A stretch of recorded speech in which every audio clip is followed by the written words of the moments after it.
Good morning. Hope your Wednesday's off to a good start. Mine's looking pretty good so far.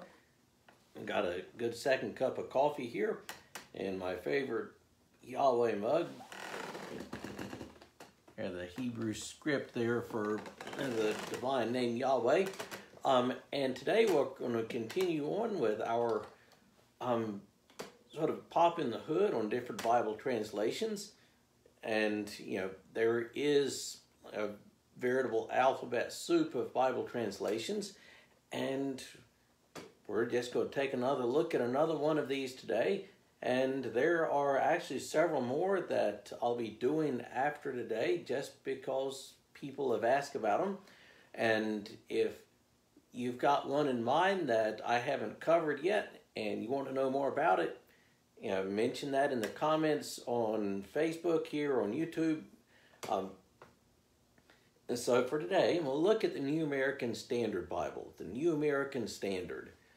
The New American Standard comes from it's part of the broader King James family.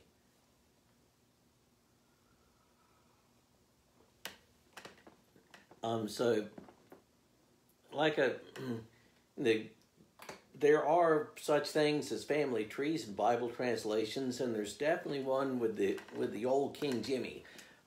So we had the King James done in 1611, and in 1886, I believe it was, there was a revision done in England called the Revised Version, and in 1901 there was an American version of that called the American Standard Version. So it got the King James, and then the then the Revised Version, and the American Standard Version that are both like two branches of the King James tree. And then from the American Standard Version came in 1951 the Revised Standard. I think I've covered that or referred to it several times. This was done in 1951, and that led to, the RSV led to the New Revised Standard and the English Standard Version. So that's sort of they're branching off the RSV.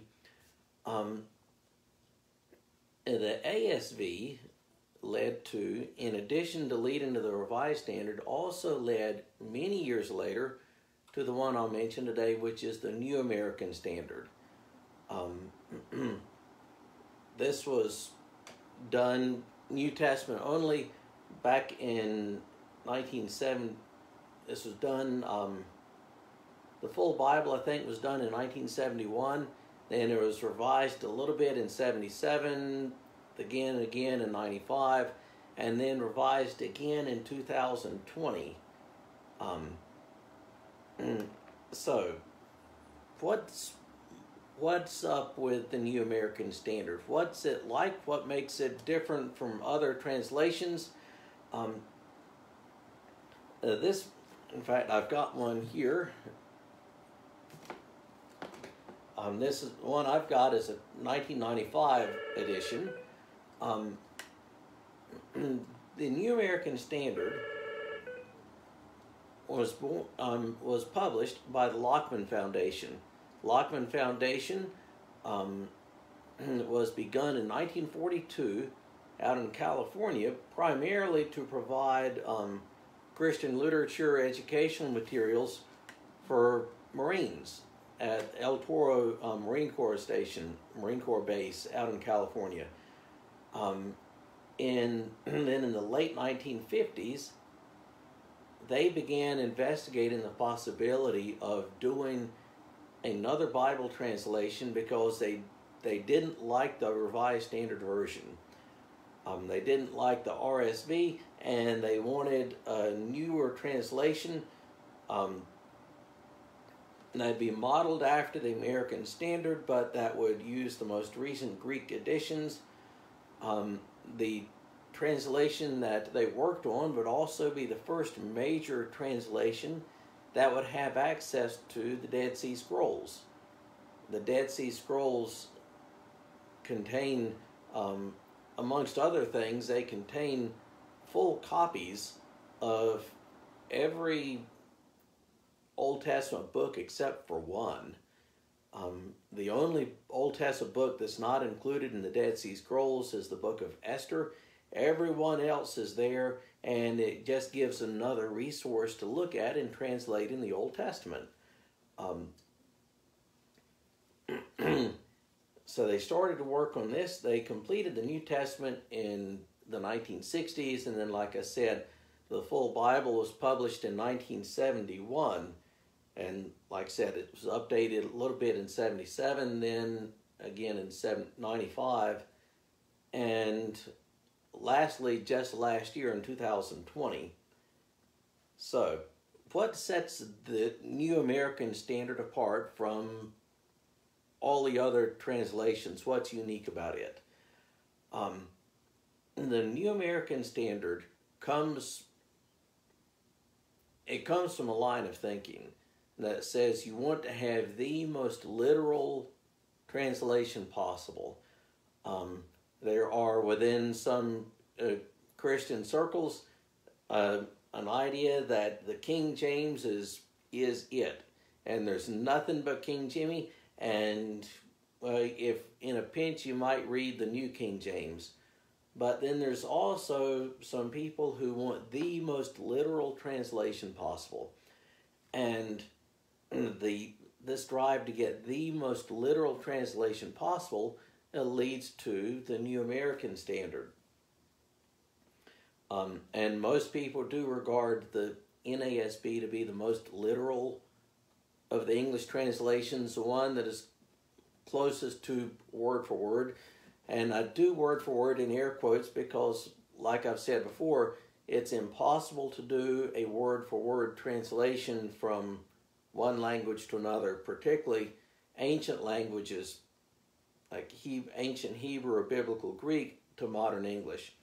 Impossible to do word for word, but still the New American Standard is regarded as being as close as you can come to word for word or a very, very literal translation. And sometimes this can be helpful. Let me give you an example of that. In the Gospel of Mark, Mark uses the Greek word euthus over and over and over again. I mean, he uses it over 40 times. Over 40 times in the Gospel of Mark, you find the Greek word euthus. And that means immediately, and of course immediately, well, it has some synonyms. You could think at once or suddenly, among other things. And the more a literal translation is going to say, okay, we're going to translate euthus as immediately every time it shows up, because that's what it means. And a translation that's not as literal might use immediately sometimes, but then other times it might use at once or suddenly or another synonym for it. The latter approach might be better English style, so you're not having the same word being used over and over and over again. But if you have immediately showing up in some cases 3 or 4 times in the same verse, it gives you a sense of what the author is saying. I mean, Mark says euthus over and over and over again, and it gives a sense of power to the gospel. Like action is taking place very rapid fire. And so if you've got a more literal translation like the NASB, then you got a feel for that. The New American Standard Bible tends to be really good for careful study. It tends to be really, really good for careful study because it is as close as you can come to a word for word, even though that animal doesn't exist. So my own take on this Bible, and I do have a little bit of experience with the New American Standard.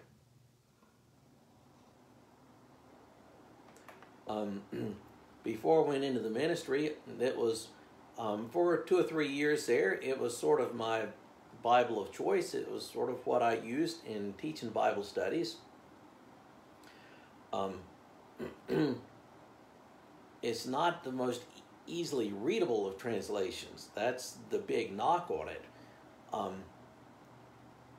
If you want something that is going to give you as close as possible an idea of what was originally said in a particular verse, and you don't have access to Greek or Hebrew resources, then the NASB is a good bet. If you really want to get a feel for what a verse says, and you don't have access to Greek or Hebrew resources, you don't know those languages, and frankly, very few people do in the U.S., the NASB is a good bet. On the other hand, you could say that this Bible does better at handling Hebrew and Greek than it does at handling English. The knock on this, and no Bible is perfect, the knock on it is that in striving for literalness, it sacrifices readability. So I'm going to read to you two passages. Romans 3:25 and 26 in the New American Standard, and then the same two verses from the NIV. So, New American Standard puts these verses this way, and as disclaimer, this is very detailed argument that Paul is making. There's no way you're going to make it really easy to read, but here's how these two versions put it. New American Standard has this: whom God displayed publicly as a propitiation in his blood through faith. This was to demonstrate his righteousness, because in the forbearance of God he passed over the sins previously committed. For the demonstration, I say, of his righteousness at the present time, that he might be just and the justifier of the one who has faith in Jesus. That's 3:25 and 26 in the New American Standard. The NIV does it this way. God presented Christ as a sacrifice of atonement through the shedding of his blood to be received by faith. He did this to demonstrate his righteousness, because in his forbearance he had left the sins committed beforehand unpunished. He did it to demonstrate his righteousness at the present time, so as to be just and the one who justifies those who have faith in Jesus. They both say the same thing. The message is the same, but clearly the NIV makes it more palatable English. And like I said, the knock on the New American Standard is that it does better with Greek and Hebrew than it does with English. It is a very literal translation, which is good. The downside is that the result is that it's not particularly good English. That's the weakness. Every Bible translation has strengths and weaknesses. The NIV, the advantage to it is that it is more readable. The disadvantage is that in sometimes it's not quite technical enough, not quite literal enough.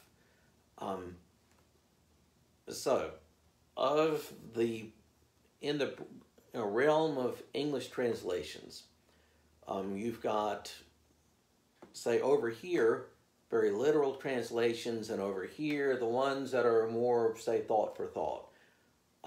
The New American Standard is regarded as being the most literal of the English translations. It's way over here.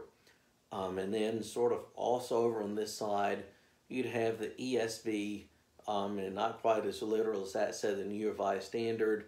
Sort of in the middle, you've got the NIV, and then you go sort of a little bit over here, got the Common English Bible, the New Living Translation, and then way, way over here, you've got the Message.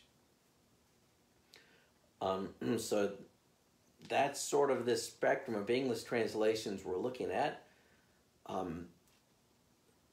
New American Standard is the most literal. Most people regard it as that.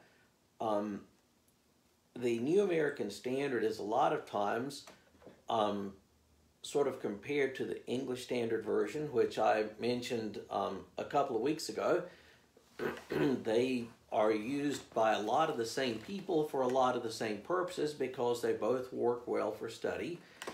And the real difference is this: the English Standard isn't quite as literal. The English Standard also tends to have more of a King James feel to it. Some of it still has a little more of the King James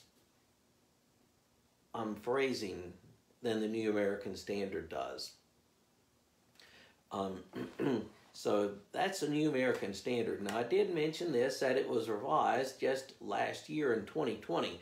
So 2020 wasn't a total disaster of a year. It did end up with a revision to this old classic Bible. I don't actually have a paper copy, a hard copy of the 2020 New American Standard. I might pick one up one of these days. I've got access to it on my phone and have looked at it a little bit. The 2020 update to the New American Standard does a couple of things. The most important thing, that one that got the most attention, is it changed how it would handle gender issues in language. It aimed for gender accuracy. You know, the New Revised Standard really aimed for gender neutrality. The New American Standard, updated last year, aimed for gender accuracy. And so here's how this plays out. Paul in his letters he uses the Greek word adelphoi over and over again. Literally, it means brothers. And that can mean brothers like in your family at home, you've got two brothers. But it's also used within the family of God, the family of Christ, to refer your siblings. And in that case, it can mean brothers and sisters. And so the New American Standard, the 2020 update, uses brothers and sisters in that latter sense, referring to the family of God. The English Standard Version puts brothers and sisters in a footnote. It, a lot of times, instead of using the singular word man, it will use it might use person or one. So something like this: what would a person give in exchange for his soul? In exchange for what, instead of what, like the King James might have said, what would a man give for his soul? You're saying the same thing, but person is going to be more accurate because you're referring to people in general. The New American of 2020 tends to use something like mankind to refer to humanity as a whole rather than men or man. The term mankind does imply more humanity as a whole. It tends to use the masculine pronoun he sort of in the universal sense. And they made a few tweaks here and there to make it a bit more readable, but on the whole, it's still very similar. It's not a huge change. Some people got really bent out of shape over the way they changed their handle of gender language, but that's just reactionary. But it's still only about, I think it's about 95% the same from what I've read. Just a few tweaks to how they handle gender language, make it a little bit more readable. So that's the New American Standard. If you want to pick up a Bible that would be really good for Bible study, that'd be a good one. I wouldn't recommend it if you're doing your devotional time, or if you're in the habit of reading a couple of chapters in the morning when you first get up, or a couple of chapters at night. I wouldn't recommend it for that, because it's going to be tough sledding. Anyway, it's a great Bible for study, not such a great Bible for your own devotional reading. And like I've said many times before, it doesn't matter so much which translation you use, as long as you use one of them. And the one exception to that is the Bible that I will be talking about next week. I'm not going to reveal which one that is. You'll have to come back next Wednesday morning. But next Wednesday I'll tell you the one translation not to read. Alrighty, with that, have a great rest of your day.